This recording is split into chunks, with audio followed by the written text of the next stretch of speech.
We'll be continuing on in our contemplation of Kernel the Kernel, where we are using as a reference the work of the same name from Allamah Tabatabai on the process of Sewa Saluk, or spiritual wayfaring as we'll refer to it, and how this process is conceptualized and almost mapped out in the progression of the wayfarer as they experience life upon the path. And to repeat from the first of these, this should not be mistaken as a commentary in any formal way on this text, which I would be incapable of even beginning to do. This is a treatise written from the other side of the door, and that is why I emphasize this point. I used the word theory the last time and questioned whether that was the right word, and I don't believe it was, but rather this is a perspective of the inner workings of the process of spiritual wayfaring and the purification of the self, a perspective of one who is recognized as having mastered the path, or rather mastered themselves upon the path. Moving on, and looking where we had left off, Allamah Tabatabai had described the state of man, or defined the state of man as he is prior to and up to his intention to take the path, to devote themselves to a life of spiritual purification in a manner that goes beyond the obligatory practices expected of each and every Muslim. The description of this state of man, where we are lost to ourselves, to the manipulations of our ego, whose only motivation is the preservation of its current condition, a condition made so through its experience of this world, its temptations, and of course the obstacles placed in our way.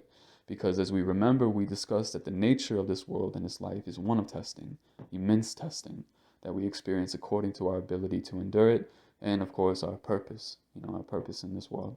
And if we consider the nature of our time, and this could apply to any period of history, but it is steadily being acknowledged that our particular time is one of intense testing for believers. And though there is very real oppression in the world being inflicted on Muslims, and by real I mean material and physical persecution, the internal struggle of even the average Muslim between themselves and their faith, I don't know if anything can compare to it from what Muslims have experienced before. Not with how society is obsessively focused on what is right and wrong internally within the human being, which is a concern most of us should have. We have this attitude of, live and let live, but if you truly cared about somebody, if you truly cared about someone, their state of being, then you would be concerned about, these ideas that they held within their mind, what was within their heart. These things would concern you. But our concern as believers is informed through divine guidance and decree, not from our own tuition, but from our Lord himself. And so we have ourselves almost inevitably in this deficient state with our ego conditioned through our experience of the world, a state of confusion and doubt. And eventually, if it is our Lord's purpose for us, this state becomes so unbearable that we eventually hear a call from our Lord, not in the literal sense, but something calls us to the path. And though it may come through silence, we hear it and we recognize it as our Lord calling us, and we run toward it. Because we recognize that this is our escape, that one opportunity we are granted to experience a true freedom, a freedom where we are liberated from this world.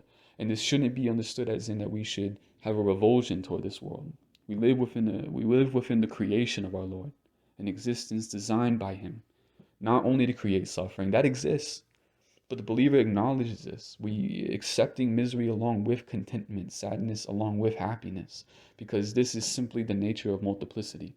We will find joy in this world, whether we are sinners or saints, or we should, and always be cautious with those who frame spirituality and especially the purification of the self as a miserable endeavor.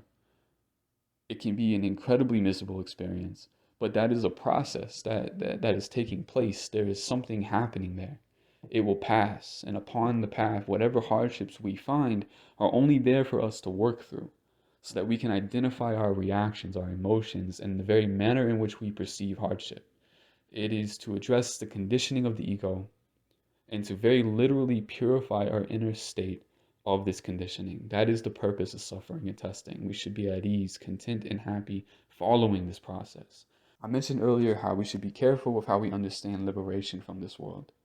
And we will hear this kind of language often upon the path to be free from this world, to become as if dead to this world.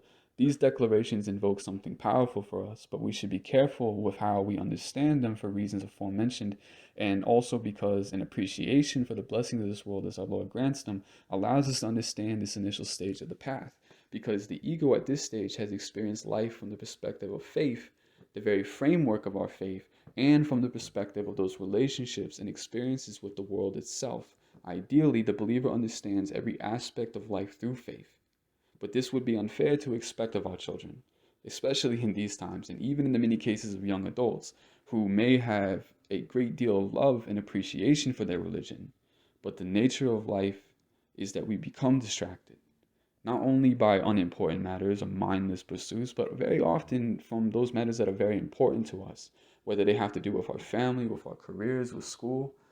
These things are not aspects of our lives that we can easily just throw to the wayside because Deen suddenly becomes important to us. We have to learn how to balance, how to harmonize. It's not that simple. It would be more concerning if an individual coming into adulthood was not concerned with these things, not to be invested in their own success and their own well-being and so on. We can be incredibly unfair to young people and even some adults when it comes to our expectations of what they should be capable of as Muslims in a world such as we live in now. I mentioned this in order to make the point that up until we have heard the call, made our intention, taken the path, the ego has had the opportunity to become its own worst enemy, because the Muslim has not yet learned how to harmonize their experience of this world with their faith. So the ego has learned how to balance how we understand religion and how we understand our place in the world in a manner defined by disharmony.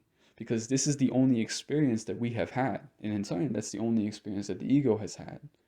This makes it so that once upon the path and we have begun engaging in these practices that Allamah Tabatabai puts it, discipline the soul, the ego is already prepared to engage with us to counter that activity. The ego recognizes our intention of self-purification and in turn the practical effort of self-purification as an assault on its current state. And is familiar with our faith, or at least familiar with how we understand our faith.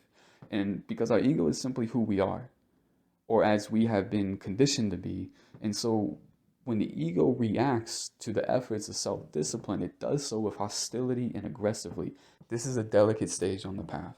And whereas we are becoming spiritually and mentally stronger, we become able to identify these subtle manipulations. And they will be subtle. When we really begin to feel this process of the purification of the self taking effect, the ego will move in and begin making its own suggestions. And it knows what we want to hear. It understands exactly how we would mentally manipulate our perception of a matter so that we would be more comfortable with how it allows us to hold on to our faith, but while also fulfilling the satisfaction of the ego, which at this point is still within the state of disharmony. It's always trying to draw us back because this is the nature of the world around it, and so what it knows and what it craves. Each time we make an effort upon the path, the ego reacts. But if we are consistent, over time we begin to identify these reactions in the mental process that the ego utilizes for manipulation. This is a struggle that takes place within the heart and the mind. External temptations are far easier to identify and resist. In fact, most Muslims have a pretty healthy understanding of this simply from growing up in Muslim households or learning the do's and don'ts over time. But this more subtle struggle is entirely different and it's essential. And ideally, the wayfarer will gain absolute control first and foremost over this ability to recognize and counteract the assaults of the ego. Only once this is done may the ego be subdued, brought back fully back under our control, when now we are blessed with the clarity of faith. It is important that we are persistent and not allow any small victories to lull us into a false sense of security, which can easily happen and can cause us to let our guard down. The wayfarers should armor themselves in humility. Islam is a religion that is incredibly insistent on understanding man's dependency upon his Lord. This is incredibly important. At times, we may feel like, well, I've done enough, or we come up with reasons to put off worship or to ignore the guidance of our masjid. We rationalize our shortcomings. But once we've made this mistake, it's as Allamah Tabatabai describes it, we become besieged. The wayfarer becomes besieged. And all of the progress that we have made so far, it becomes threatened. And it is only through consistency, the cultivation of certainty in faith and our purpose, loyalty to our masjid and our tariqah, and patience with ourselves and shortcomings that we traverse these initial stages of the path and we can move forward. In the next of these, I believe we will be discussing how Allamah Tabatabai explains the next stages of the spiritual journey after the wayfarer has built for themselves this foundation and prepared themselves for the more arduous inner struggle. May Allah have mercy upon those who have walked this path before us and whose footsteps we walk. And as they were, may we be annihilating the love of our Lord. Allahumma salli ala Sayyidina Muhammad wa Sayyidina Muhammad. Allahumma ameen.